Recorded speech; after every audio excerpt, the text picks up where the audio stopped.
বন্ধুরা আজ দারুণ স্বাদের কচুরলতি ভর্তা তৈরি করবে, চলুন। কড়াতে তেল দিয়ে দিয়েছি, গরম হয়ে গেছে, ফোড়ন করে নেব। দিয়ে দেবো গোটা জিরে, টমেটো কুচিয়ে রেখেছি দিয়ে দেবো,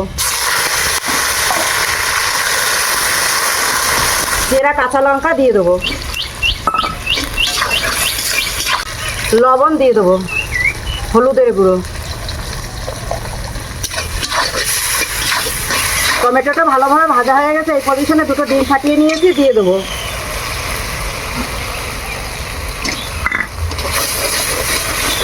ডিম টমেটোটা ভালোভাবে ভাজা হয়ে গেছে, এবার নামিয়ে নেব।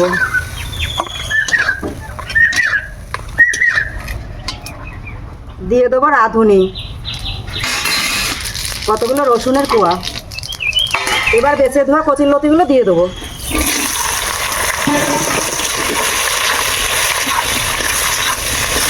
এইভাবে আস্তে আস্তে কচুরলতিগুলো ভেজে নেব।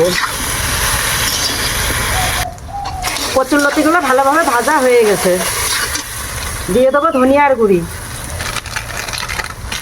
বা দিয়ে দেবো জিরের গুঁড়ি।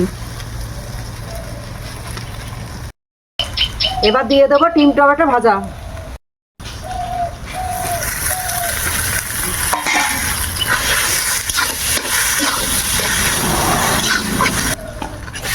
কচুরলতি ভর্তাটা রান্না হয়ে গেছে, এবার একটা ভাজা গুঁড়ো মশলা দিয়ে দেবো।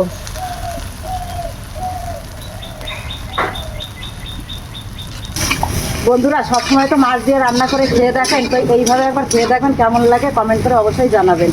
টাটা।